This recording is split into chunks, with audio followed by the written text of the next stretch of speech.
안녕하세요. 고포릿입니다. 10주차는 정말 충격적인 결과들이 많이 나왔어요. 그리고 그 가장 큰 이유는 몇몇 팀들의 오펜스의 부진일 거예요. 리그 최악의 팀부터 컨텐더 팀으로 평가받는 팀들까지 올 시즌 오펜스의 기복이 심하고 좀 부진한 경기들이 있다고 평가할 수 있을 텐데요. 오펜스에 있어서 특히나 부진을 겪고 있는 팀들에 대해 한번 이야기를 해보면 좋을 것 같아요. 그럼 시작해 볼게요. we gotta focus better. We gotta execute better. I gotta execute better. 브라이스 형에 대한 이야기를 시작해 보겠습니다. 아마 구독자분들은 다 아실 거예요. 제가 브라이스 형의 가장 큰 빌리버였다는 사실 말이죠. 근데 저조차도 이제는 진짜 영에 대한 기대를 접어야 할 시점인 것 같아요. 누구보다 이 젊은 선수의 성장을 기대하고 또 예상했던 사람으로서 정말 현재 상황이 안타까워요. 애초에 이런 선수였는지 아니면 팀이 이런 선수로 전락시켜 버렸는지 더 이상은 좀 구분할 수가 없습니다. 더 이상 캐롤라이나 팬터스라는 구단 자체가 나쁘기 때문에 브라이스 형이 부진하는 것은 이해가 된다. 브라이스 형에게 조금 더 많은 기회를 더 줘야 한다라는 말을 이제는 못하겠어요. 만약 당신이 프랜차이즈의 쿼터백이라면 상대팀 타일러 숍이 이끄는 팀에게는 절대 져서는 안 된다고 말하고 싶어요. 더 이상은 변명의 여지가 없어요. 그리고 캐롤라이나 팬터스라는 팀이 예상했던 것보다 그렇게 나쁘지 않은 팀이기 때문에 더욱더 그래요. 현재 이들의 오펜시브 라인은 나쁘지 않아요. 리그의 수많은 쿼터백들이 더 형편없는 오라인 뒤에서 고통을 받고 있습니다. 브라이스 형을 위해 많은 투자를 했었던 이들의 오펜시브 라인은 어느새 자리를 잡게 되었고, 또 수준급이라 평가할 수는 없지만 그래도 좀 평균 이상적인 모든 문제에 대해서 이 오라인의 핑계를 댈 수는 없는 수준이라고 생각이 들고요. 쿼터백에게 필요한 러싱 게임, 지금 팬터스의 러닝백 리코 다우들은 현재 어마어마한 퍼포먼스를 이어가고 있어요. 상대하는 모든 팀들의 디펜스가 캐롤라이나는 리코 다우들에게 공을 건네줄 것이고 예상하고 대비하고 있어요. 언더센터에서도. 근데 그럼에도 불구하고 리코 다우들은 꾸준히 전진을 해주고 있어요. 리코가 여기서 더 해줄 것이 없는 수준인 거죠. 결국 이 팀의 모든 문제는 패싱에서 일어납니다. 브라이스 형이 공의 손을 가지고 있으면 어디로 튈지 모르는 게 현실이에요. 보고 있는 제가 너무나도 불안할 정도예요. 제가 그에게 기대했던 모든 대학 시절에서의 활약, 대학 최고의 팀인 엘라바마의 쿼터백으로서 하인즈만 트로피를 들고 팀을 내셔널 챔피언십 무대로 이끌었던 그의 모습은 현재 전혀 찾아볼 수가 없어요. 그는 이제 단지 NFL 주전 쿼터백이라는 자리가 무거워 보이고 경기가 끝날 때까지 팀을 이끄는 것에 있어서 자신감이 부족해 보이는 그의 실제 키와 몸무게처럼 아주 작은 선수로만 보여요. 단적으로 말해서 이 선수가 우리 팀의 프랜차이즈 쿼터백이라는 상상을 할 수가 없는 선수예요. 지금 영의 게임에 있어서 사실 얼마나 많은 사람들이 관심이 있을지는 모르지만 꽤 심각한 수준으로 돌아갔다고 생각해요. 제가 브라이스 형의 올 시즌을 기대했던 이유는 그가 작년 하반기에 엄청난 퍼포먼스를 이어갔기 때문이에요. 작년 하반기에 벤치로 갔었죠. 앤디 달튼이 대신 주전으로 뛰고, 그리고 앤디 달튼이 다시 부진하자 브라이스 형이 다시 주전으로 이 팀에 컴백을 하였고, 벤치에서 돌아왔던 그는 완전히 다른 선수였어요. 패싱 게임에서의 자신감을 바탕으로 대학 시절만큼의 다운필드 패싱 게임을 이어갔어요. 하반기 자리 잡은 오펜시브 라인과 함께 그는 필드 모든 곳에 공을 던지는 선수였고, 그의 발을 통해 플레이를 연장하고 연장된 상황에서의 디패스는 그가 전체 1픽 출신의 이유를 증명해 주었어요. 하지만 지금 브라이스 형은 리그에서 가장 소극적인 플레이를 펼치는 쿼터백이에요. 첫 번째 리드 상황에서의 패스가 아니라면 금방 패닉에 빠지게 일쑤이고 10야드 이상의 패스를 던짐에 있어서 철저하게 외면하고 본인의 길이 아닌 것처럼 행동하고 있어요. 또한 엔티시페이션을 바탕으로 패스를 던지는 장면은 이번 주 경기 아예 없었다고 해도 과언이 아니에요. 그리고 언더 프레셔 상황에서 그는 본인이 그 상황을 벗어날 수 있다고 생각하지도 않는 것 같아요. 그냥 넘어져요. 프레셔가 다가오면은. 이번 주에 인터셉션 장면 한번 보세요. 그는 커버2 상황에서 이 코너백과 세이프티 사이에 이 커버2 홀샷 플레이를 던졌지만 그의 어깨는 강하지가 않습니다. 홀샷을 자주 던지는 저스틴 허버트나 드레이크 메이나 강한 어깨를 가지고 있잖아요. 그래서 그것이 조금 느리더라도 코너백이나 세이프티의 좀 움직임을 보고 던지더라도 어쩌면 그게 성공할 수 있을지 몰라요. 하지만 어깨가 약한 쿼터백 입장에서는 이 커버2 홀샷을 던지는 것은 굉장히 위험 부담이 있어요. 확신을 가지고 정확하게 던져야만 성공을 시킬 수 있단 말이에요. 근데 브라이스 형은 확신이 없고 뭔가 주춤하고 완벽한 상황에서 공을 던지지 못하기 때문에 패스가 어긋나고 인터셉션으로 연결이 되었어요. 지금 그의 상태는 이처럼 레이어된 패스들을 던질 수가 없는 상황이에요. 만약 당신의 쿼터백이 패스를 멀리 뿌리는데 관심이 없어요. 그리고 예측 기반의 패스도 거부해요. 어깨도 약해요. 피지컬도 안 좋아요. 도대체 뭘 할 수 있을까요? 총체적 난국이라고 표현할 수 있겠죠. 결국 숏패스를 던지고 썰드다운 상황에서 썰드앤롱 벌어지면 금방 색을 당하기 일쑤예요. 티맥이라는 루키 리시버, 정말 뛰어난 리시버를 새롭게 가졌음에도 그를 활용하려는 의지가 제대로 보이지 않아요. 내가 개떡같이 던져도 찰떡같이 잡아줄 리시버가 생겼다면 쿼터백은 그를 믿고 공을 던질 수 있어야만 하죠. 하지만 브라이스 형은 지금 자신감을 잃은 또 한 번의 시즌이 되려고 합니다.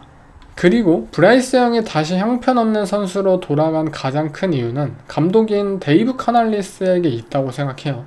우리는 작년 브라이스 형이 어떤 오펜스에서 자신감을 얻고 플레이하는지 봤잖아요.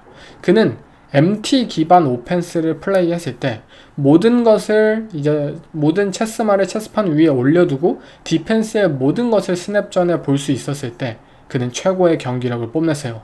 본인 스스로 디펜스를 검증하고 이 지적인 요소를 기반으로 플레이에 대한 확신을 가지고 이를 토대로 올바른 판단을 이어갔을 때 그는 자신감을 회복하고 플레이의 폭이 굉장히 넓어졌어요. 결국 브라이스 형을 위한 오펜스를 재단함에 있어서 더 이상 압축 기반, 언더센터 기반의 오펜스가 아니라 브라이스 형 스스로 모든 것을 재단할 수 있는 타입의 오펜스를 만들어 주어야만 했어요, 이번 시즌. 그렇지만 데이브 카날리스 감독은 작년 하반기에 본인이 했던 것과 브라이스 형이 보여주었던 것을 잊어버렸어요.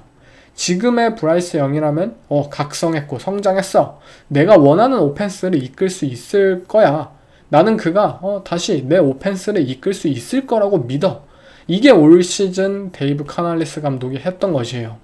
하지만 이는 역효과로 이어졌죠. 물론 리코 다우들의 러싱 게임 펄펄 날아다니긴 합니다. 그렇지만 브라이스 형 쿼터백 본인은 이 본인에게 맞지 않는 오펜스 속에서 갈피를 잡지 못하고 부진하고 있어요. 그리고 한번 떨어진 자신감은 다시 회복하지를 못하고 있고요.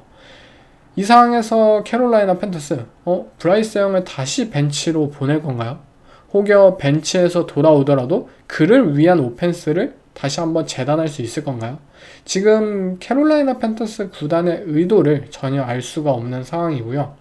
모든 것을 쏟아서 브라이스 형을 데려오고 그를 위한 조각들을 영입했지만 궁극적으로 이들이 브라이스 형을 위한 오펜스를 만들지 않았다는 사실은 참 아이러니합니다.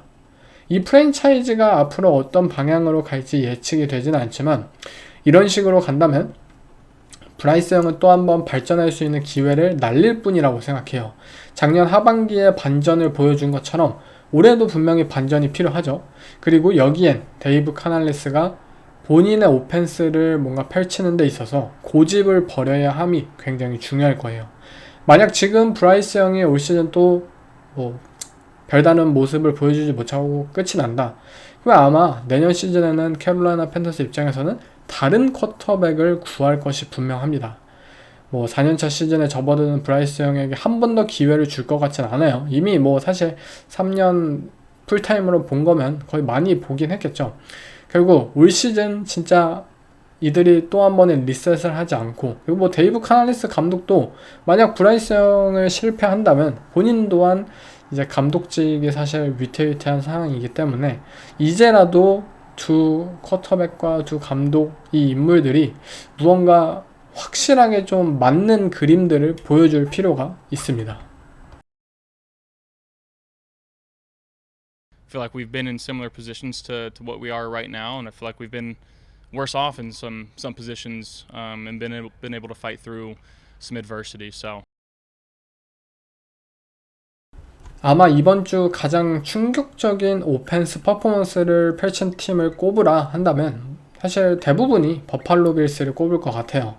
버팔로 빌스의 오펜스 이번 주 굉장히 실망스러웠죠. 마이애미 돌핀스의 디펜스를 상대로 이렇게까지 좀 실망스럽나 싶었을 정도예요. 그리고 저번 주에 사실 제가 뭐 버팔로가 이제 캔자스 시티 칩스를 상대로 승리를 거둔 것에 대해서 좀 칭찬을 했는데 바로 다음 경기에 이렇게 꼬라 박은 걸 보면은 이 팀에 대한 이야기를 한 번 더 할 수밖에 없을 것 같아요. 정말 진지한, 우리 진짜 진지하잖아요. 이 팀에 대해서 항상 평가할 때. 진지한 슈퍼볼 컨텐더 중에서 이렇게까지 기복이 심하고 예측하기 힘든 팀이 있었나 싶어요. 한 주는 진짜 하이파워 오펜스를 보여주다가도 한 주는 아예 경기가 이렇게까지 안 풀리나 싶을 정도로 답이 없고, 뭐 오펜스뿐만이 아니라 디펜스로 대입을 해도 마찬가지고요. 디펜스에 대해서는 많이 얘기를 했었죠. 이들의 이 디펜스 이 퍼스널 패키지 구성이 뭐 러싱에 약하고 뭐 어쩔 수 없다. 하지만 뭐 다른 캔자스 시티 칩스나 이런 오펜스를 상대로는 또 강점을 가지고 있어서 양면성이 너무 뚜렷하다. 결국 오펜스가 얼마나 많은 시간을 벌어다 주고 하는 것이 중요하다라는 부분에 대해서 얘기를 했었죠. 그렇게 이번에는 오펜스에 대해서만 얘기를 해볼게요. 사실 뭐 일반적인 업셋 경기들처럼 버팔로 빌스 입장에서도 이번 주는 잘 풀리지 않았던 전형적인 그런 타입의 경기였어요. 트랩 경기였어요.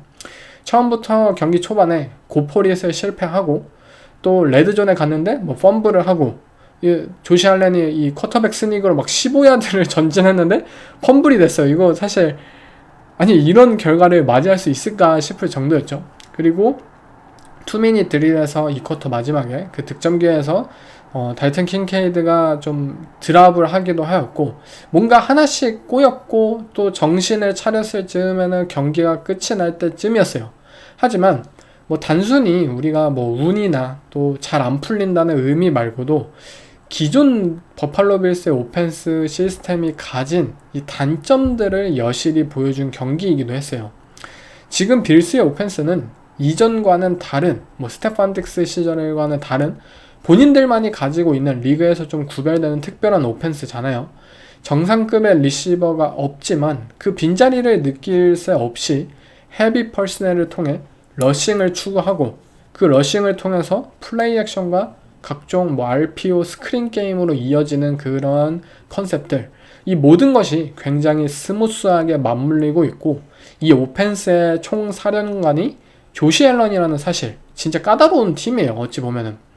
그러나 이들이 추구하는 러싱 게임과 그리고 짧은 패스, 그리고 한 드라이브당 많은 플레이를 펼치는 볼 소유 오펜스는 결국 하나의 단점을 가지게 돼요. 그것은 바로 본인들이 완벽해야 한다는 사실이에요. 러싱을 기반으로 하고 진짜 10야드 이상의 패스를 잘 안 던져요. 짧은 패스를 통해서 야드를 전진하는 것은 물론 많은 시간을 벌어주고 경기를 지배할 권리를 주기도 하지만 반대로 실수할 수 있는 기회가 그만큼 늘어나는 것을 의미하기도 해요. 첫 캔자스 시티 칩스의 슈퍼볼 이후를 생각해 보세요. 캔자스 시티의 패트릭 마홈스를 상대로 모두가 투 하이 커버리지를 펼쳤고요. 늘어난 플레이의 기회에서 디펜스는 오케이 우리는 패트릭 마홈스 너가 뭐 10번의 플레이 15번의 플레이 뭐 전진하는 거 상관없어요. 우리는 너가 진짜 15분의 1 확률로 단 한 번의 실수, 즉 턴오버를 저지르는 것만 기대할 거야. 기다릴 거야. 그것을 우리는 그것만 안 놓치면 우리가 너 턴오버 만들어내고 이길 수 있어. 즉 턴오버를 유발하는 데 집중하고 모든 팀의 디펜스가 이 전략을 따라했어요.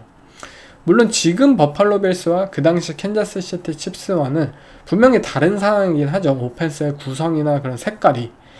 뭐 그 당시에 칩스는 타이릭 힐이 팀을 떠났고, 그리고 디펜스의 그런 투 하이 커버리지 전략 때문에 그 상황을 강제로 마주해야 되고 그것을 뚫고 지나갔다면, 지금의 빌스는 본인들이 그 길이 옳다라고 선택을 한 상황이에요. 이게 자이냐 타이냐 좀 다르긴 하죠. 하지만 그 당시 캔자스시티와 지금의 버팔로에게 있어서 유사한 점은, 캔자스시티 칩스가 마홈스와 그 오펜스를 통해서 슈퍼볼을 진짜 드러냈던 그 길, 즉 버팔로 빌스도 매 플레이마다 완벽해야만 결국 슈퍼볼을 드러낼 수 있을 거예요. 그 당시 캔자스시티는 진짜 플레이오프, 뭐 정규 시즌에서는 고전을 한 것은 명백하지만 플레이오프 무대에서는 진짜 이보다도 완벽할 수 없다라는 오펜스를 매 경기 펼쳤어요. 빌스도 진짜 완벽해야지만 올 시즌 슈퍼볼을 드러낼 수 있을 거예요. 이들은 이번 트레이드 데드라인에서 리시버를 추가적으로 영입하지 않았어요. 이들의 단장 브랜든 비는 우리 팀의 리시버 이미 짱짱하다, 리시버 왜 트레이드 안 하냐고 묻는 기자들을 진짜 화를 내면서 막 뭐라고 했잖아요. 그리고 이번 트레이드 데드라인에서는 트레이드를 막 적극적으로 한 GM들을 바보 취급했어요. 젊은 단장들이 매든으로 풋볼을 배워가지고 트레이드를 열심히 한다 라고 비웃었어요. 그 비웃음이 나중에 이제 조롱을 당하지 않으려면 결국 이들은 완벽해야만 합니다. 칩스와 또 뭐 빌스, 현재 그 상황을 비교를 좀만 더 해보자면, 캔자스시티 칩스에게는 트래비스 켈시가 있었잖아요. 리시버가 없었어도, 정상급 리시버가 없어도 트래비스 켈시라는 타이트엔드는 그 당시에 진짜 리그 최고의 타이트엔드였고, 사실상 리시버, 넘버원 리시버 그 이상의 존재감과 활약을 보여주었어요. 해결사가 있었잖아요. 근데 지금 빌스와 조시 앨런에게는 그런 역할을 기대할 수 있는 웨폰이 없는 게 현실이에요.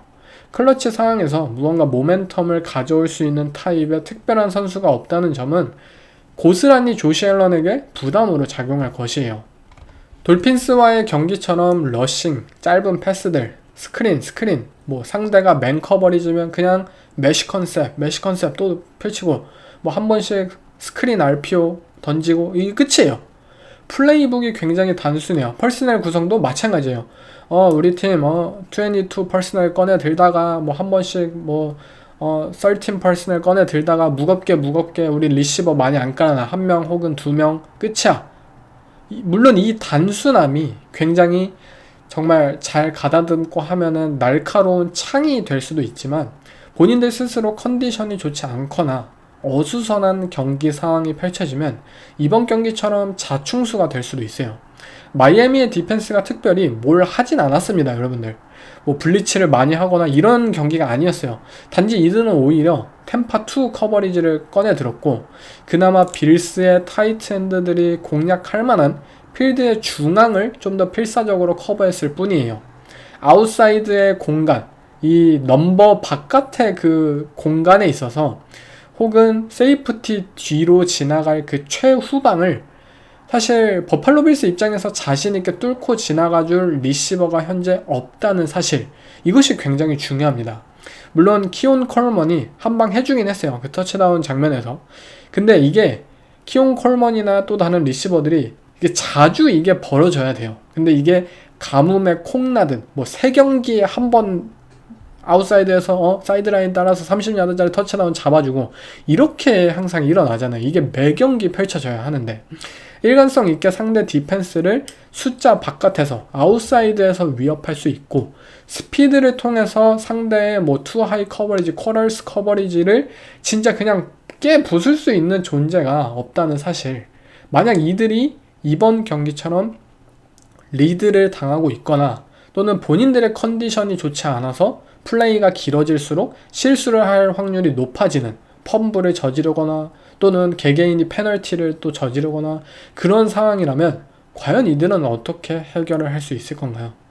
물론 돌핀스와의 패배가 심리적으로 크긴 했겠지만, 그럼에도 불구하고 버팔로 빌스는 슈퍼볼 컨텐더라고 생각해요. 이들의 오펜스는 분명 매력적인 것은 사실이에요. 플레이오프라는 그 매치업에 있어서만큼은 이들의 오펜스는 분명 빛을 발할 것입니다. 그리고 조시 앨런은 아직 그 폭발력을, 슈퍼맨 조시 앨런의 그 퍼포먼스를 올 시즌 제대로 보여주지 못했어요. 하지만 오펜스의 장단점이 극명하고 그것을 극복하려면 정말 완벽해야 한다는 부담감이 있다는 사실. 과연 그들이 캔자스 시티 칩스와 패트릭 마홈스처럼 슈퍼볼 우승으로 그 완벽함을 이뤄낼 수 있을지, 아니면 또 한 번 이들이 좀 변화하려는 모습을 안 보이는 그 고집, 그 아집으로 인한 실패로 또 한 번의 시즌을 날릴지, 이것은 지켜봐야 할 것 같아요. You know, when I discussed this after the game, you know, there aren't many times when a game's over, when you win even, where you're fully satisfied.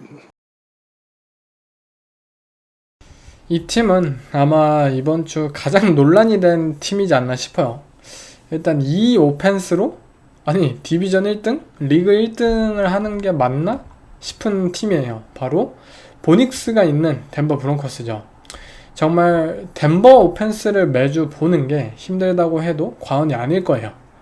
아마 팬분들도 진짜 덴버의 팬이어도 3쿼터까지는 이 팀의 경기를 안 볼 것 같아요. 덴버 경기는 4쿼터만 보면 된다라는 말이 있을 정도로 이들의 오펜스가 특히 게임 초반에 처참하다는 사실, 그리고 여기에도 저는 쿼터백과 플레이 콜러 모두의 책임이 분명히 있다고 생각해요. 아마 덴버의 오펜스를 좀 보신 분들은 가장 먼저 드는 생각이 이걸 거예요. 뭐 이렇게 말할 것 같아요. 저는 확신합니다. 아니 얘네는 왜 되지도 않는 스크린만 던지냐. 그리고 이게 맞아요, 여러분. 그리고 이 상황이 저는 모든 걸 알려준다고 생각을 합니다. 실제로 덴버의 오펜스는 얼리다운 상황에서 스크린과 스프린트 아웃 플레이의 비율이 굉장히 높은 팀이에요. 물론 이러한 플레이들이 꼭 나쁘다는 것은 아닙니다. 션 페이튼 감독은 스크린 패스 디자인에 진짜 리그에 정말 손가락 꼽히는 일가견이 있는 플레이 콜러고요. 작년엔 이 스크린 패스들을 통해서 보닉스라는 루키 쿼터백이 리그에 적응하는 데 있어서 많은 도움을 주기도 했어요. 그렇지만 지금 션 페이튼 감독이 이제 플레이 콜을 하고 있는 스크린 컨셉들은 디펜스의 입장에서 너무 뻔하게 벌어지고 오펜스에 너무 효율이 없다는 게 결국 문제겠죠. 그렇다면 왜 페이튼 감독은, 아니 오펜스에 대해서 이보다도 잘 알고 있는 감독이 몇 없는 이 경지에 오른 감독이 이처럼 잘 통하지도 않는 기회만 버리는 것 같은 이 플레이들을 왜 콜하고 있느냐라고 물으실 거예요. 그리고 이유는 사실 단순합니다. 페이튼 감독은 본인의 쿼터백인 보닉스를 믿지 못하기 때문이에요. 대학 시절 보닉스라는 쿼터백이 가지고 있었던 강점은 시스템 쿼터백, 게임 매니지먼트라는 그러한 단어들로 표현이 됐어요. 본인이 직접 기회를 창출하기엔 부족하지만 좋은 오펜스 시스템 내에서 그는 최고로 효율적인 쿼터백은 될 수 있다라고 평가를 받았어요. 그리고 션 페이튼 감독은 리그 최고의 오펜스 디자이너였잖아요. 본인의 플레이 컨셉들을 따르지 못했던 러셀 윌슨이라는 이 쿼터백 대신, 아니 대학 시절 오레곤 이 대학에서 이 모든 오펜스를 제대로 잘 수행해내는 로봇처럼 생긴 이 보닉스에게 모든 것을 걸어야 되겠다라고 걸었어요. 물론 보닉스의 루키 시즌은 쉽지 않았습니다. 시즌 중반까지 제대로 된 패싱 게임을 소화하기 힘들어 했지만 시즌 말미에는 팀 성적도 괜찮았고 또 본인 또한 이제 리그에 적응하기 시작하면서 자신감을 가지고 스스로 플레이를 창출해내는 모습들을 보여주기 시작했어요. 어려운 이 오펜스 컨셉들을 제대로 수행을 해내기 시작을 했죠. 그런데 올 시즌 마치 브라이스 형이 작년 하반기에 기억을 잃은 것처럼 보닉스 또한 되돌아갔어요. 그는 포켓 안에서 아무도 건드리지 않았음에도 불구하고 혼자 패닉에 빠지기 시작을 했고요. 그 패닉 때문에 그의 메카닉은 쉽게 무너졌고 결국 페이튼 감독의 오펜스 디자인을 제대로 실행하지 못했어요. 패스는 던졌어요. 근데 정확성에서 빗나가는 경우가 굉장히 많았어요. 여러분들도 다 보셨을 거예요. 이런 상황이 연속적으로 이어지자 페이튼은 아예 그를 본인의 오펜스에서 배제시키려는 움직임을 보이기 시작합니다. 정말 모두가 던질 수 있는 쉬운 스크린 패스를 던지게만 만들고 있고, 그가 혼란스러워하고 제대로 하지 못하는 이 오펜스의 풀 리드 컨셉들을 빼버리고 대신 알러트 기반의 딥볼 패스만 던지도록 오펜스를 바꿔버렸어요. 또한 스프린트 아웃, 즉 쿼터백이 스냅을 받고 사이드라인 방향으로 달려가게 만드는 플레이. 이것은 뭐 보닉스가 좀 무브먼트적으로 뛰어난 선수다, 뭐 잘 움직일 수 있다, 뭐 보닉스가 뭐 이러한 상황에서 플레이를 잘 할 것이라는 기대가 아니에요. 스프린트 아웃을 지속적으로 덴버 브론코스가 레드존에서도 펼치는 이유는 보닉스가 포켓 안에서 뭔가를 만들 것이란 기대가 없으니까, 그리고 제대로 된 리드를 못하고 턴오버에 대한 위험만 가득하기 때문에 그냥 스프린트 아웃 하면서 디펜스를 이끌어내게 만들고, 그러한 상황에서 무언가 리시버가 오픈을 만들어낸다든지, 아니면 어쨌든 스프린트 아웃은 이제 한쪽 사이드라인에 따라서 가잖아요. 결국 사이드라인에 다다르면 끝이 나요. 그 전에 이제 디시전에 내려야 되고, 뭐 던질 데가 없으면은 뭐 스로어웨이라도 해서 뭐 인텐셔널 그라운딩이라든지 그런 페널티에 좀 위험이 줄어드는 효과가 있어요. 그렇게 빠른 디시전 만들던가 최소한 스로어웨이라도 하도록 이 플레이를 결국 시킨 거예요. 쿼터백에 대한 믿음이 아예 없기 때문에 이러한 플레이들이 지속적으로 반복적으로 콜링이 되고 있어요. 경기 초반에 션 페이튼 감독은 이 쿼터백에 대한 믿음이 없는 채로 결국 스크립트를 짜고, 당연하게도 그것은 성공하지 못하고 있고, 결국 경기 막판이 되어서야 보닉스가 원하는 대로 플레이를 펼치도록 내비두고 있어요. 여기서가 좀 웃겨요. 왜 덴버의 오펜스가 4쿼터에 역전을 많이 하는지. 그 이유는 진짜 페이튼 감독이 보닉스를 제어하고 진짜 되도 않는 플레이를 경기 초반에 항상 세팅을 해놓지만, 보닉스가 막판에 되어서 본인 또한 뭔가 패닉에서 좀 벗어나고, 왜냐면 급박한 상황이고 매 경기 매 플레이의 템포가 굉장히 빠르고 높고 본인이 무언가 빠르게 플레이를 펼쳐야 하는 상황이 4쿼터잖아요. 특히 역전을 해야 되는 상황이라면 결국 보닉스가 혼자서 템포를 올린 채 막 플레이를 펼치면 그제서야 이들은 득점을 이어가고 역전을 해내요. 그렇기에 이들이 4쿼터에 역전을 많이 하는 이유가 여기에 있는 거예요. 물론 그렇다고 해서 4쿼터처럼 보닉스에게 1, 2, 3쿼터까지 다 맡길 수는 없어요. 왜냐면 그는 진짜 정말 엉망이니까요. 그렇게 이 악순환이 이어지고 있는 것이 현실입니다. 현재로서는 뭐 작년처럼 보닉스가 하반기에 스텝업을 해낼 것이다 라고 기대하는 게 최선인 건 맞습니다. 최선이겠죠. 뭐 브라이스 형이 하반기 이게 발전하는 것을 기대하는 캐롤라이나처럼 만약 이 쿼터백이 발전하지 못한다면 이토록 좋은 디펜스를 가지고도 가짜 1등이라는 꼬리표는 끊임없이 따라다닐 거예요. 그리고 뭐 플레이콜적인 관점에서 뭐 션 페이튼 감독은 어느 정도는 보닉스라는 쿼터백을 좀 사용하려는 움직임을 많이 보여야 되지 않을까 싶어요. 예를 들자면 보닉스는 좀 어쨌든 모빌리티가 있는 쿼터백이잖아요. 그런데 이 선수를 이 쿼터백 디자인된 런플레이로 활용하는 그 빈도가 굉장히 적어요. 다른 좀 모빌리티가 있는 쿼터백들에 비해서 말이죠. 보닉스 스스로 좀 패스를 던지기 어려워하고, 특히 경기 초반에. 그렇다면 오히려 경기 초반 그가 좀 발을 통해서 무언가 플레이를 만들 수 있고, 그 플레이를 성공시킴으로써 자신감을 좀 회복시킬 수 있는 타입의 경기 플랜을 가져가는 게 굉장히 중요하다고 생각이 들고요.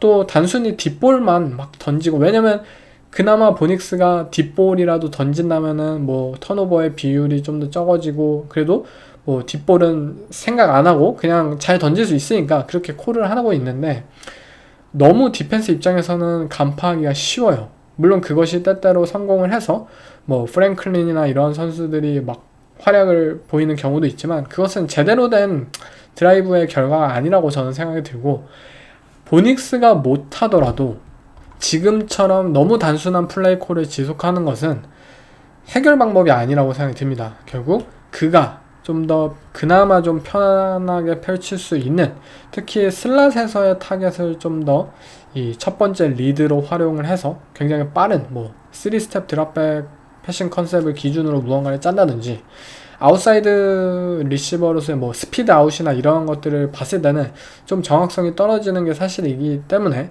그 뭐 타이트엔드도 데려왔잖아요. 에반 잉그램에게 많은 돈을 줬음에도 불구하고 제대로 된 활용을 사실 잘 하지 않고 있다는 사실. 페이튼 감독이 이제 좀 포기를 안 했으면 좋겠어요. 보닉스가 살아나야만 본인 또한 뭐 플레이오프에 진출하더라도 그 다음 단계를 바라볼 수 있거든요. 지금처럼 배제하고 그는 뭐 상관없다. 우리는 그냥 공만 던져주면 돼. 우리 팀의 디펜스 막강해. 라는 식은 현재 NFL에서는 절대 성공할 수 없는 방식이잖아요. 결국 쿼터백, 엘리트 쿼터백들이 도처에 깔려있는 게 사실 현실이에요. 본인들의 쿼터백이 정말 최소한의 득점을 이어주어야만 경기에서 승리를 할 수 있고요. 보닉스와 덴버 브론커스, 이들의 시즌 결과가 어떻게 될지 제 개인적으로 너무나도 궁금합니다. 트레이드 이후 첫 경기였죠. 저는 인디애나 콜츠, 이제 소스 가드너의 첫 경기를 보고 왔어요. 뭐 아직 많은 것을 판단하기에는 이르다고 생각합니다. 하지만 실제 필드 위에서 그의 바디랭귀지는 좀 많은 것을 두고 있었어요. 런 디펜스 상황에서 뭐 설렁설렁 뛴다든지 뉴욕 제츠 시절에서 그 보여줬던 모습, 뭐 커버 3 스쿼트 플레이 상황에서 본인에게 던진 그 패스를 그냥 인터셉션을 흘린다든지 집중력이 좀 부족해 보인 장면들이 있었어요. 그래서 뭐 소스 가드너를 영입했을 때 좀 걱정했던 부분, 이 선수가 멘탈리티적인 측면에서도 완전히 락인될 수 있느냐라는 부분에 있어서 아직 사실 첫 경기에서는 좀 집중하고 좀 막 불태우는 모습을 보였어야 하는데 좀 아쉬워요, 그런 부분들은. 하지만 반대로 이제 그 선수가 있음으로써 본인들의 디펜스가 어떻게 펼쳐질 수 있느냐라는 부분, 상대 오펜스에게 어떤 부분을 어필할 수 있느냐라는 부분을 봤을 때는 그의 존재감 때문에 오펜스가 좀 더 많은 것을 생각해야 한다라는 점도 분명히 느낄 수 있었어요. 일단 인디애나 콜츠의 디펜시브 코디네이터 이 루 아나루머, 코치 루는 시뮬레이티드 프레셔 세상에서 사는 코치잖아요. 그리고 심 프레셔는 결국 상대에게 어떻게 인식이 되고 위협이 되느냐의 문제예요. 단순히 라인베커들을 뭐 가드 앞에 머그 시켰다고 해서 그것이 블리츠의 효과를 얻는 게 아니잖아요. 만약 그 팀들의 라인베커들이 블리츠의 형편이 없다면, 그 팀들이 라인베커를 머그 시켰지만 블리츠를 사실상 하지 않는다면, 빈도가 극명하다면 쿼터백들은 바보가 아니에요. 이게 진짜 블리츠를 하는 척인지 진짜인지 구별할 수 있는 시대예요. 이처럼 심 월드에 사는 코치들에겐 이 척을 진짜처럼 만드는 게 굉장히 중요해요. 그것이 모든 것이에요.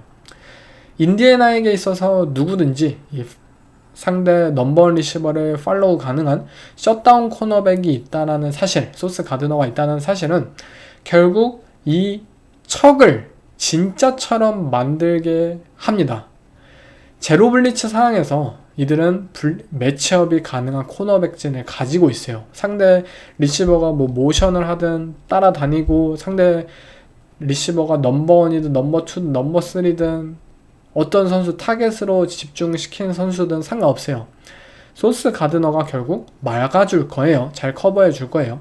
오펜스 입장에서는 이들이 맨 커버리지로 대응할 수 있는 코너진을 가졌기 때문에, 그리고 소스 가드너가 어쨌든 들어오면서 다른 코너백들도 더 쉬운 매치업을 플레이 펼칠 수 있다는 사실, 그 코너백진들을 가졌기에 인디애나 콜츠가 실제 블리츠를 행할 확률이 더 높다고 볼 수밖에 없어요. 이번 경기에서도 애틀란타 팔콘스를 상대로 코치 루는 제로 블리츠를 여러 번 사용했어요. 오펜스의 입장에서는 명백히 이들이 맨 커버리지에 능한 코너백들 가지고 있다, 우리는 얘네가 명백히 블리츠를 할 수밖에 없겠다 라고 생각을 할 거예요. 하지만 블리츠가 아니라 제로 블리츠 룩에서 3맨 러쉬 앤 8 커버 드랍이었어요. 그리고 그 단 3명의 러쉬만으로 이들은 애틀란타 팔콘스의 프로텍션을 그대로 붕괴시켜버렸어요. 3명만 패스러시에 가담했지만 이들은 제로 블리츠의 효과를 그대로 얻었다는 사실. 결국 이들이 왜 소스 가드너를 그렇게 원했는지, 본인들이 압도적인 포맨러시가 가능한 디펜시브 라인을 보유하지는 못했기 때문에 우리는 우리 팀의 디펜스, 이 플레이 콜러가 가장 능한 이 심 월드에 있어서 최강자가 되기 위해 이들은 락다운 코너백이라는 요소 하나를 추가함으로써 그것을 충족시킬 수 있다고 믿은 것이에요. 물론 저는 이 트레이드에 대해 아직도 인디애나가 잘못했다고 믿어요. 아무리 뛰어난 코너백이어도 1라운드 픽 2장의 가치는 너무나도 높고요. 특히 소스 가드너는 객관적으로 봤을 때 인터셉션을 가져오는 타입의 코너백이 아니잖아요. 즉 게임의 체인저는 아닌 유형이에요. 물론 뭐 데럴 리비스처럼 진짜 필드 한쪽을 완벽하게 지울 수 있는 타입의 코너백이라면 그거는 인터셉션 안 해도 그 정도의 가치가 있는 거죠. 오펜스의 플레이 컨셉을 하나를 그냥 완벽히 봉쇄할 수 있으니까. 근데 소스 가드너가 또 데럴 리비스급은 아니잖아요. 현재 리그 넘버원급 코너백도 아니잖아요. 근데 인터셉션 유발할 수 있는 능력조차 부족해요. 그런 코너백에게 있어서는 이 정도의 가치는 너무나도 높다고 생각을 하고, 이 트레이드가 가져올 저는 파급 효과가 굉장히 두려워요. 드래프트 픽을 넘겨주었잖아요. 1라운드 픽, 내년과 내후년. 즉 이 드래프트 픽을 넘겨주었기 때문에 이들은 상위 라운드 픽으로 쿼터백을 뽑지 못할 것이고, 이는 즉 쿼터백인 데니얼 존스와의 연장 계약을 시사한다고 제가 저번주에 말씀을 드렸잖아요.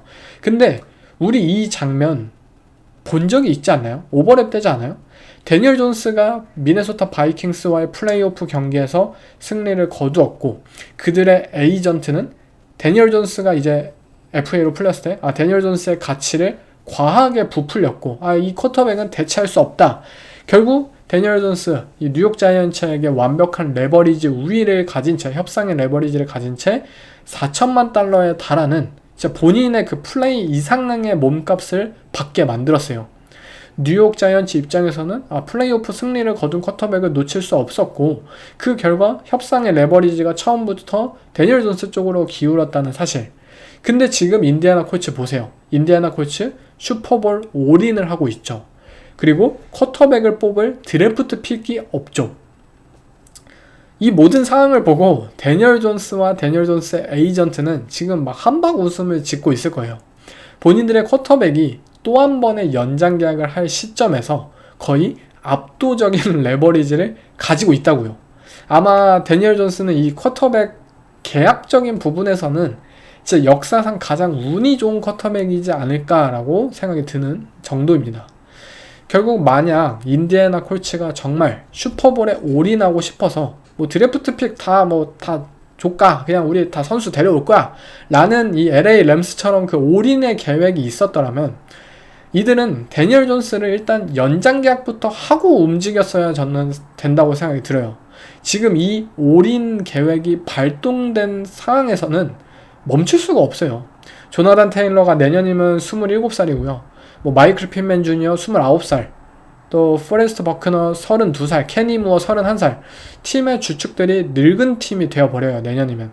그렇기 때문에 뭐 올해, 내년, 어쩌면 내후년까지 이들은 올인을 반드시 해야 되는 상황인 거죠. 저는 모르겠어요. 이들은 분명 탄탄한 로스터를 지속해왔고 그 팀을 이끌 만한 쿼터백을 매년 찾는 팀이었어요. 그리고 지금 그 쿼터백을 뭐 찾았을지도 몰라요. 데니얼 존스가 우리가 찾던 그 인디애나 존스야 라고 생각할 수도 있겠죠. 근데 그 쿼터백이 과연 플레이오프 무대에서 패트릭 마홈스, 조시 앨런 그리고 라마 잭슨과 경쟁할 수 있을지에 대해선 확신할 수가 없지 않나 생각이 들어요. LA 램스의 올인의 경우 이유가 있잖아요. 에런 도널드가 있었고요. 매튜 세포드라는 쿼터백이 믿을만 했잖아요. 이들은 매튜 세포드였다니까요. 데니얼 존스와 분명히 달라요. 과연 지금 인디애나 콜츠 입장에서 아무리 좋은 시즌을 보이고 있다고 하더라도 데니얼 존스에게 모든 것을 건다는 것, 그게 과연 옳은 일로 남을지 저는 확신할 수가 없어요. Last year, what it was, thank you for the ring, but it's a new season. They adapted, we have to adapt, and we have to continue to get better and try to find new ways. So that's where the frustration comes in, because it's not about winning, you guys. Like, I want to win, yes. I want to help contribute as well, do our thing on offense as well. I think that's fair. 이번 주 뭐 최고의 빅매치였지만 최고로 뭐 보기 힘들었던 경기 중에 하나였죠. 바로 이글스 대 패커스입니다. 이글스가 간신히 경기에서 승리를 했는데요. 시즌 초까지 NFC 슈퍼볼 후보를 꼽는다면 가장 강력했던 두 팀이에요. 1등, 2등 뭐 그 정도라 생각이 들어요. 막강한 디펜스를 구축하게 되었고, 만약 오펜스가 진짜 조금만 뒷받쳐 준다면 이들은 충분히 우승을 노릴 수 있다고 생각을 했어요. 왜냐면 팀 탤런트가 뭐 전체적으로 말도 안 될 정도로 풍부하잖아요. 물론 이들의 오펜스는 시즌 초에도 베스트는 아니었어요. 그리고 문제는 시간이 갈수록 더 별로가 되고 있습니다. 이글스의 경우에는 뭐 전보 패키지의 도입을 통해 좀 러싱의 효율성을 늘리고 적어도 런 게임만큼은 뭔가 나아지고 있다라고 생각을 할 수 있어요. 하지만 패싱 게임에서 제일런 헐츠는 아직도 고전하고 있어요. 그가 이번 경기에 뭐 색을 당하지 않았다는 사실 하나는 고무적이긴 하지만 그의 앞에 펼쳐진 오픈 찬스들을 스스로 놓치기 일쑤였고, 그의 오펜스가 점점 플레이 액션 기반의 오펜스로 가고 있고, 그가 소화할 수 있는 굉장히 쉬운 컨셉들만 사용을 하고 있지만 뭐 하나가 정답이다 라고 생각을 들만케 하는 결과물이 현재 나오지 않고 있어요. 뭐 AJ 브라운이 뭐 매든 스트리머한테 막 팀을 떠나고 싶다, 내가 지금 뭐 잘하는 것처럼 보이냐, 뭐 이런 식으로 또 이렇게 말을 해가지고 현재 화제가 되고 있는데, 아무튼 그런 말이 나오는 사실이 어쨌든 이 이글스의 오펜스가 잘 굴러가고 있지 않다라는 것을 증명하고 있죠. 하지만 저는 그럼에도 불구하고 지금의 길이 맞다고는 생각해요. 시즌 초반처럼 젤런 헐츠가 본인의 오펜스를 펼치도록 내비둔다면 더 많은 재앙들이 일어났을 거라고 생각해요. 그가 오펜스의 한 요소로만 활약할 수 있도록 잘 설계를 한다면 이들의 오펜스 탤런트가 워낙 뛰어나니까 시즌 막판에는 다른 결과를 볼지도 몰라요. 이 경기 자체는 그린베이 패커스의 디펜스가 뭐 정말 강하고 또 여러 네거티브 플레이들을 불러왔기에 헐츠 입장에서는 좀 까방권을 그나마 얻을 경기였다고 생각해요. 바클리도 어쨌든 패싱 게임에서 좀 살아나기 시작한 만큼 이글스 오펜스가 더욱 나아질 거란 희망을 분명히 봤어요. 그린베이 패커스도 마찬가지예요. 조던 러브가 착실히 경기 초반에 체크다운을 좀 선택을 했어요. 그리고 맷 라플라 감독도 이 부분에 있어서 좀 설득을 하고 있는 것 같아요. 하지만 결국 이 경기가 하이 레버리지 상황으로 갔을 때 조던 러브는 슬롯 머신을 땡기기를 원하는 승부사예요. 의미 없는 딥샷을 날리고 결국 펀트만 차고 이런 식으로 또 한 번 경기가 흘러갔어요. 그린베이 패커스에게 있어서 그리고 조던 러브에게 있어서 결국 올 시즌 가장 아쉬운 것은 어린 리시버들의 성장이라고 저는 생각해요. 물론 터커 크래프트가 타이트엔드 리그 넘버원급으로 성장했다는 사실은 정말 기쁜 소식이에요. 하지만 그가 지금 시즌 아웃이 된 상황에서 이 터커 크래프트보다도 더 기대를 모았었던 이들의 젊은 리시버들이 또 한 번 똑같은 결과를 맞이할 것으로 보여요. 우리는 매년 이 시즌이 시작하기 전에 그린베이 오펜스에 대해서 만약이라는 것을 붙이잖아요. 이들의 젊은 리시버들 만약 스텝업 해낸다?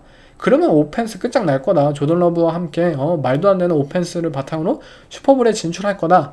매년 이 소리를 지겹게 하는데 매년 결과가 똑같아요. 이들이 리시버들이 서로 상호 보완적인 스킬셋을 가지고 있고 맷 라플라 감독은 이 무기들을 조화롭게 사용할 수 있는 인물이에요. 그렇지만 어느 한순간에는 혼자서 모든 역할들을 맡고 믿고 캐리해줄 선수가 분명히 필요해요. 러브의 판단이 아쉽다고는 했지만 이 경기 조던 러브 정말 멋진 패스들 많이 던졌어요. 근데 이글스의 코너백들에게 정말 속수무책으로 막혔습니다. 조던 러브는 과감하고 어려운 패스를 지속적으로 던지고 싶어 해요. 그게 이 선수의 아이덴티티예요. 어쩔 수 없어요. 이거를 막으려 할 수는 없어요. 근데 그것을 잡아줄 선수들이 결국 따라오지 못한다는 점. 이게 바로 그린베이의 가장 큰 문제예요. 물론 맷 라플라 감독은 알고 있어요. 조던 러브의 스타일, 그리고 본인들의 오펜스의 탤런트의 한계. 그렇기에 아마 많은 분들이 아쉬워하는 그렇기에 더욱더 러싱을 고집하고 있는 거예요. 최대한 우리가 그라운드 게임이라도 시도를 하지 않는다면 우리의 오펜스는 진짜 3&아웃 펀트, 3&아웃 펀트만 하다가 경기가 끝날 수 있다는 사실을 알고 있어요. 많은 분들이 맷 라플라 감독의 플레이 콜에 답답해하고 신뢰를 잃고 있다는 거 저도 알고 있어요. 저도 스크린 플레이나 특정 플레이 컨셉들은 진짜 이렇게 이거를 한다고? 왜 이걸 했을까? 경악스러운 상황들이 분명히 있었어요. 하지만 맷 라플라 감독이 해답을 찾을 것이라는 것도 알고 있습니다. 본인들의 런 게임을 작년 시즌부터 시작해서 몇 단계 끌어올렸던 것처럼 패스 게임 또한 그것이 가능할 거라 생각하기 때문에 지금처럼 패커스 디펜스가 마이카 팔슨스를 바탕으로 해서 좀 더 시간을 벌어주고 기회를 주고 팀을 더 뒷받쳐 준다면 저는 이들의 오펜스가 나중에 좀 좋은 결과를 맞이할 거라고 좀 기대를 하고 있습니다. 이 경기에서 이글스는 사실 시리아니 감독의 마지막 고포릿에 대해서 설명을 안 할 수가 없겠죠. 게임 종료까지 33초가 남은 상황에서 상대 진영 35야드, 폴스 앤 6 상황에서 이들은 고포릿을 시도했어요. 타임아웃이 없었던 그린베이 패커스였기 때문에 이 경기 만약 펀트를 통해 필드 포지션을 선택했다면 경기를 사실 더 쉽게 잡을 터였죠. 하지만 고포릿을 시도하고 그것이 실패로 돌아갔고 36야드 진영에서 상대에게 27초를 남겨줬을 때는 좀 이야기가 달라지긴 합니다. 이건 명백한 코칭 실패였어요. 이 경기에 졌다면 그들이 그린베이 오펜스를 꽁꽁 묶어내고 한 모든 것들이 의미가 없었을 것입니다. 심지어 이글스는 더 큰 문제는 일관성조차 없었어요. 3쿼터 첫 드라이브에서 이들은 3rd and 12 상황에서 그린베이 25야드 레드존 지정에서 썰드다운을 갱신하려는 패스 시도가 아니라 러싱을 안전하게 선택을 했어요. 경기를 안정적으로 풀어가겠다. 그린베이가 득점력이 부족하니까 필드골이라도 안전하게 한다라는 선택이었죠. 근데 또 4쿼터 33초 남았을 때는 갑자기 경기를 또 공격적으로 풀어나가요. 이것은 뭐라고 해석을 해야 될지 모르겠어요. 이게 팀의 아날리틱 전문가가 분석을 했는데 고포릿의 확률이 더 높아서 그래서 한 건지 아니면 닉 시리아니 감독의 독단으로 결정된지는 모르겠지만 이거는 진짜 간만에 보는 멍청한 고포릿이었습니다. 브랜든 스테일리 코치가 아주 기뻐할 만한 이 선택이었다고 생각이 들었어요. 다음은 레이더스 오펜스를 한번 볼 필요가 있을 것 같아요. 올해 가장 실망스러운 쿼터백을 뽑는다면 아마 지노 스미스가 1번이겠죠. 이들이 이처럼 망할 것이라고 예상하기에는 분명히 힘들었을 거예요.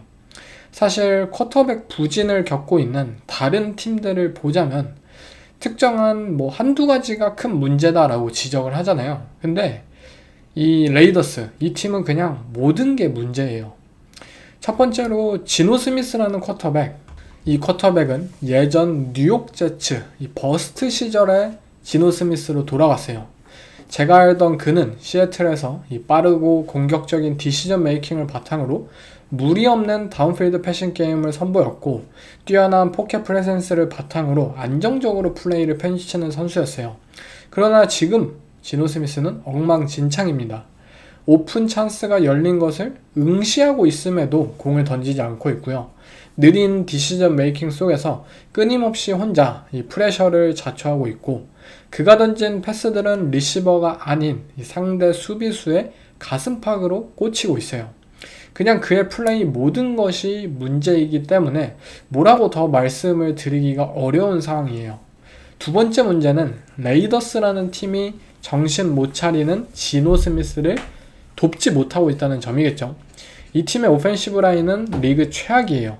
그나마 괜찮은 선수들은 부상을 당했고 매 경기 레이더스의 오펜시브 라인은 상대 디펜시브 라인들의 하이라이트 제물이 되고 있습니다.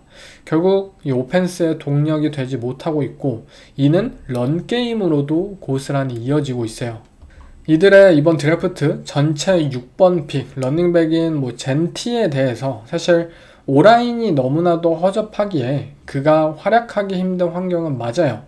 그렇지만 만약 내가 6픽 런닝백이라면 이렇게 안 좋은 상황에서도 스스로 기회를 만들 수는 있어야 하지 않나 싶어요. 현재까지 봤을 때 이 젠티라는 러닝백은 안 좋은 비전 그리고 컷백 능력을 좀 가지고 있다고 생각이 들고, 그의 뭐 컨택 밸런스나 파워 뛰어난 건 사실이지만 NFL 수비수들을 상대로 스스로 제칠 수 있는 능력을 보유하지 않는다면 특별한 선수가 될 수 없다는 게 현실이지 않을까 싶고요. 물론 이 선수의 1년차 그리고 가장 뭐 리그에서 뛰기 힘든 환경에서 보여주고 있는 퍼포먼스이기 때문에 당연히 이런 좀 판단을 내리는 것은 좀 어리석을 수 있어요. 제 스스로도. 그리고 그런 평가를 해서는 안 되는 것도 맞고요. 그렇지만 어쨌든 전체 6번 픽이잖아요. 그것도 러닝백이라는 포지션.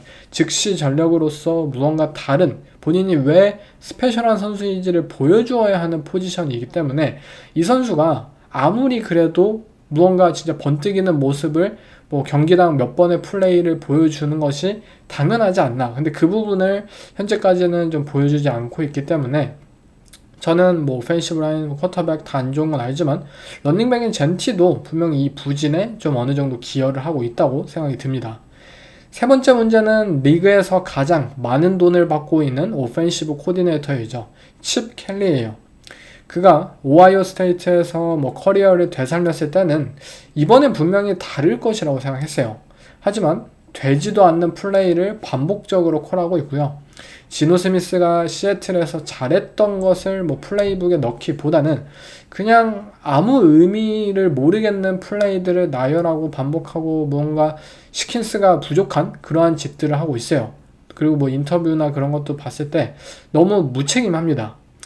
이 레이더스라는 팀이 아쉬운 것은 분명히 본인들이 완벽한 리빌딩이냐 아니면 뭐 조금의 리툴링을 통해서 다시 한번 대권을 도전하느냐라는 그 기로에 서 있을 때 자신있게 리툴링을 선택했다는 점이에요. 그리고 지금 와서 이들이 선택했던 지노 스미스, 피트 캐롤, 칩 켈리 이 인물 모두 망해버렸어요.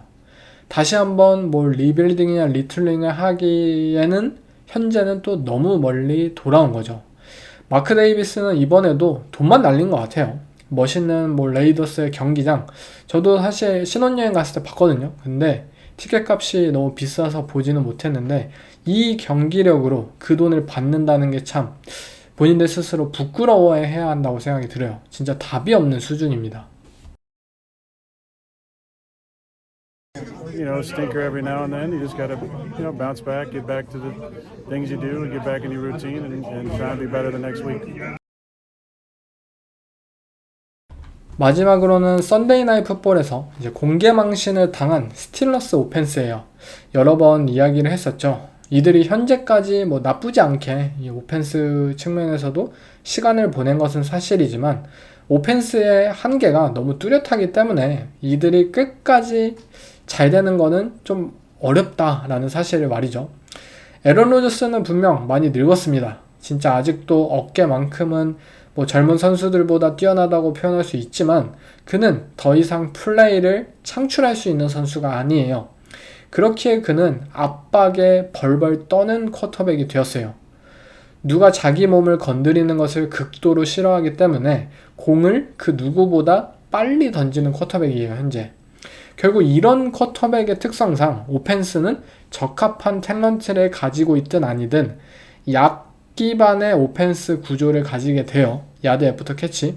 하지만 스틸러스는 진짜 이 약 기반의 오펜스를 펼칠 만한 이 탤런트 수준이 아니잖아요. 이들의 넘버원 리시버 DK 메칼프, 이 선수는 뒷볼에서 강점을 가진 선수잖아요. 필드를 스트레치하고 사이드라인에서 강점을 가진 선수예요. 그 선수에게 3야드짜리 스크린 패스 던져가지고 40야드를 벌어오라고 하는 것은 페이튼 매닝한테 듀얼스의 쿼터백의 그 플레이를 시키는 것과 마찬가지예요. 하지만 이들은 그것을 원하는 쿼터백, 그리고 그것밖에 못하는 플레이 콜러를 동시에 가졌기에 그 이상한 길을 고집하였고 그 길이 뭐 때때로 통하기도 해요. 하지만 반대로 LA 차저스와 같은 디펜스, 뭐 미스 태클을 잘 하지 않는 그런 탄탄한 디펜스에겐 분명히 쉽지 않습니다. 분명 다른 게임 플랜으로 경기를 펼쳐야 했지만 그 한계를 본인들 스스로 깨트릴 수 없기에 이런 실망스러운 결과를 썬데이 나잇 풋볼에서 안게 된 거예요. 이건 뭐 사실 어쩔 수가 없잖아요. 42살 쿼터백에게 뭐 성장을 기대할 수도 없고요. 이들의 오펜스 구조가 이런 걸 뭐 어떡하겠어요. 저도 이 팀이 답이 없다고 생각을 하고 결국 지금까지 그래 왔던 것처럼 디펜스가 뭔가를 해주고 로저스는 그냥 뭐 경기를 잘 매니지먼트하는 수준의 이 플레이를 기대하는 것이 맞는 상황이지 않나 생각이 듭니다. I think the best head coaches I've been around are guys that are confident, poised, have a direction, have a plan, and then go execute the plan.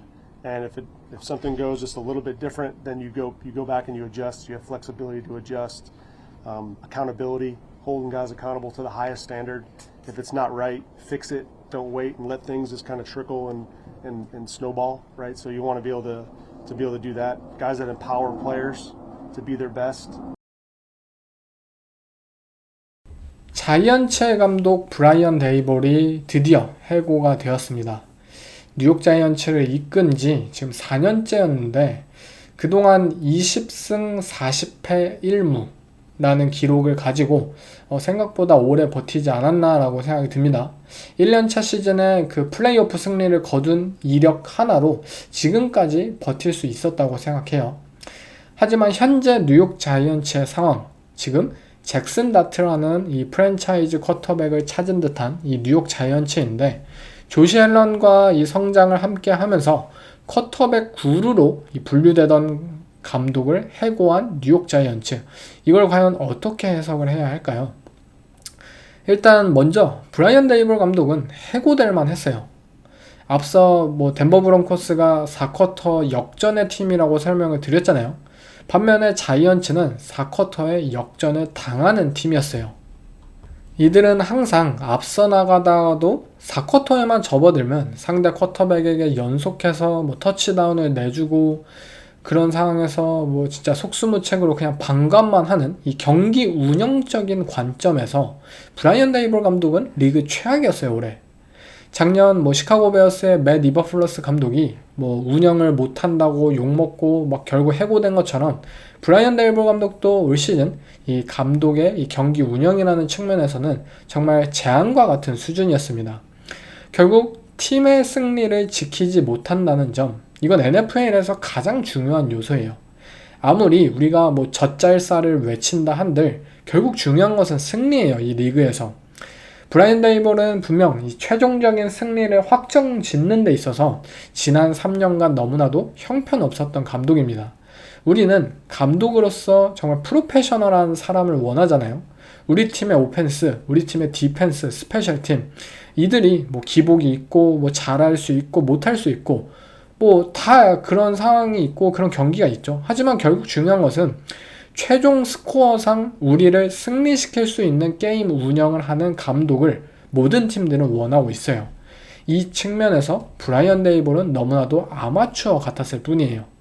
데이볼은 단지 그냥 이 사이드라인에서 헤드셋을 집어 던지고 빨갛게 상기된 얼굴로 막 심판이나 또는 혼자 막 화를 내는 경우에만 이 사이드라인에서 이 카메라를 통해 비춰 보이기도 했죠. 단순히 저는 이 감독이 뭐 모습만을 말하는 게 아니에요. 그는 실제로 딘 피스, 본인의 디펜시브 코디네이터와 대판 싸우고 그의 동료를 해고해서 그를 엿먹였고요. 결국 딘 피스 스스로 건물에서 떠나게 만들었던 사람이에요. 그리고 딘 피스 대신 데려온 코치는 현재 리그 최악의 디펜스를 운영하고 있고요.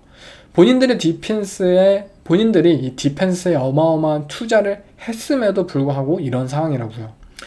진짜 이제는 솔직해져야 된다고 생각이 들어요. 뉴욕 자이언츠의 디펜스가 현재 이 구렁텅이에 있다는 사실, 이 사실은 브라이언 데이볼 감독이 딘피스를 해고하고 결국 그의 이후에 후임자를 본인이 데려올 수밖에 없었고, 그렇기 때문에 이 디펜스가 밑빠진 독에 물 붓기여도 디펜시브 코디네이터를 교체할 수 없고 안고 가야 한다는 사실, 이 모든 것은 결국 데이볼이 스스로 자초한 것이었어요. 그렇다면 브라이언 데이볼이 진짜 이 감독으로서의 역할을 제외하고 쿼터백 구루, 이 플레이 콜러로서 가치가 있느냐를 한번 살펴봐요. 분명 데니얼 존스와 4년 전에 그 플레이오프에서의 승리, 미네소타 바이킹스 상대로 그 승리 경기에서는 분명 성공하긴 했지만 그 성공을 향후 2년 동안 지속하는데 어려움을 겪었고 결국 데니얼 존스를 떠나보냈죠. 그리고 팀 내 슈퍼스타인 세쿠안 바클리의 전성기를 이끌어내지도 못했고요. 바클리 그냥 자이언츠 떠나자마자 그냥 역사적인 시즌 만들고 우승을 했잖아요.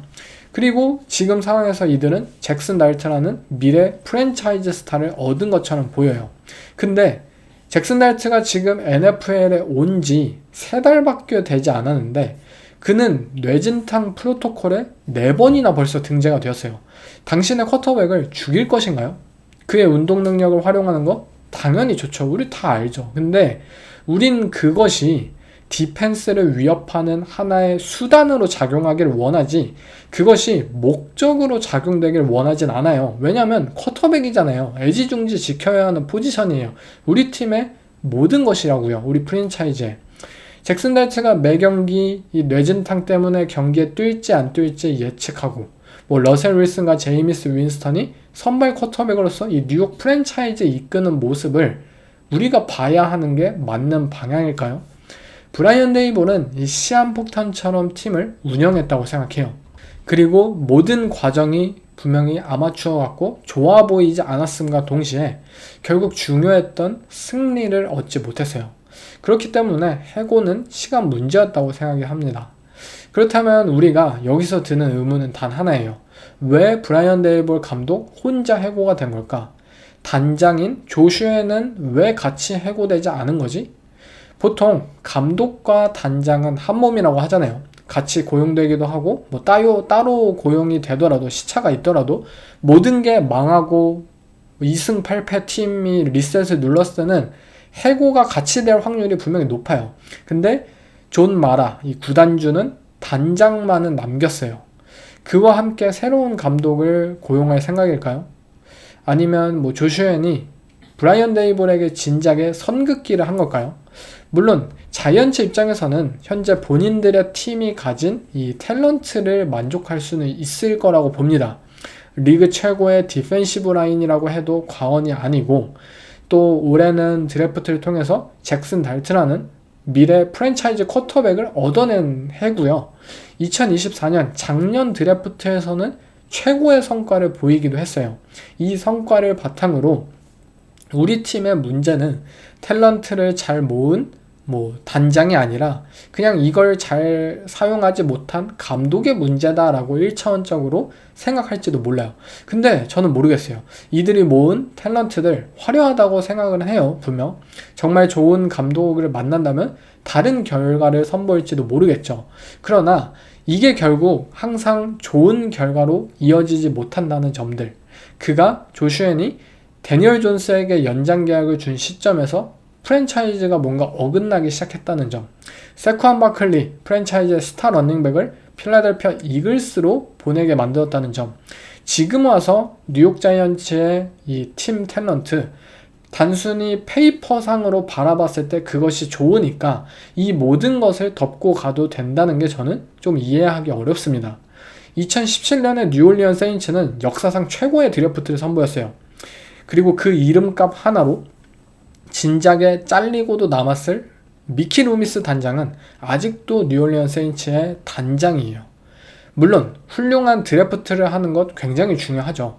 그러나 그것을 제외했을 때 수많은 실수가 보이고 확률적으로 그런 드래프트를 지속적으로 또 한 번 만들 수 없다는 사실은 굉장히 중요해요.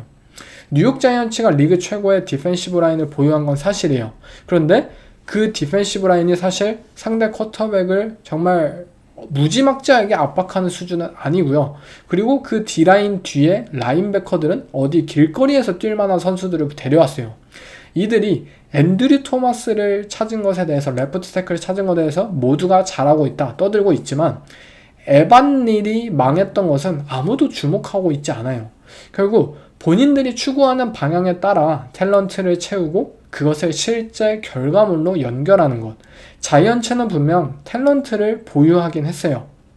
근데 그것이 본인들이 추구하는 방향이었는지, 그리고 실제 결과로 연결시키는 데에서는 명백하게 실패했습니다. 어차피 뭐 다음 감독도 구단주가 직접 정할 텐데 그렇다면 조슈인을 남긴 게 아무 의미가 없지 않을까라고 생각을 합니다. 본인이 추구하는 팀 빌딩을 공유할 수 있는 감독을 차라리 단장인 조슈인이 직접 뽑는다면 모르지만요. 근데 우리 다 알잖아요. 자이언츠는 그게 불가능한 팀이에요. 어차피 존 마라 구단주가 모든 것을 정하는 팀입니다. 그러면 뉴욕 자이언츠 과연 어떤 감독을 영입을 해야 할까요? 이들의 구단은 어차피 구단주 손에 휘둘리고 있어요. 결국 이들에게 모든 잡음에도 불구하고 알아서 모든 것을 처리할 수 있는 사람이 분명히 필요합니다. 프로페셔널한. 유일하게 그 점에 있어서 장점을 가진 감독이 뭐 마이크 메카시 같은 사람이에요. 저도 마이크 메카시를 선임을 하는 얘기가 아니고요. 마이크 메카시를 뭐 칭찬하는 것도 아니고 단지 그런 류의 베테랑이 와서 정말 모든 것을 처리해주고 귀찮은 구단주 또 미디어 이들의 앞에 두고도 잘 견딜 수 있는 사람이 필요하다고 봅니다. 이미 이들은 좋은 쿼터백을 발견했어요. 잭슨 달튼은 뭐 벌써부터 성공할 거다라고 이렇게 좀 속단하는 것은 좀 이르긴 하지만 저는 분명 이 선수가 가진 스페셜함이 분명 있다고 생각이 들어요. 이 선수의 뭐 스웨거, 그리고 이 선수가 필드 위에서 정말 팀 동료들을 막 감화시키고 그런 모습들, 그리고 실제로 이 선수의 플레이도 정말 패싱적인 부분에서 단순히 러싱뿐만이 아니라 정말 좋은 플레이들을 매경기 보여주고 있잖아요. 그들이 해야 할 것은 뭐 젊은 오펜시브 코디네이터를 데려오고 적합한 디펜시브 코디네이터를 데려올 수 있는 좋은 코칭진을 소유 가능한 여러 전화번호를 가지고 있는 그러한 인물이라고 저는 생각이 들어요. 물론 이 모든 것은 존 마라 구단주가 결국 결정할 것이기 때문에 지금까지 했던 것처럼 뭐 메가두, 팻 셔머, 조저지, 이번에 또 브라이언 데이볼 결국에는 또 망할 거라고 생각을 해요.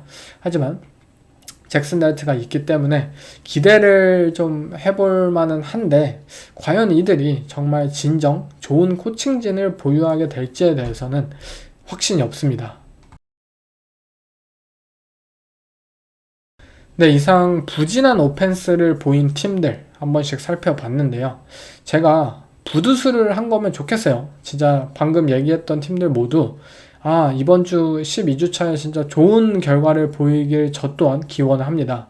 네, 저는 다음 주 이제 시즌의 3분의 2가 지나요. 12주차 하면 그 시점에서 다시 한번 컨텐더 팀들을 분류하고 티어를 한번 나눠볼게요. 이번 에피소드는 여기서 마치겠습니다. 감사합니다. I just thought like, okay, there's a seed of good in everything, and I immediately just thought about how grateful I was for Brian Dable of believing in me to seek me and give my family a chance to be in New Jersey and New York and experience this, and now I'm the starting NFL quarterback.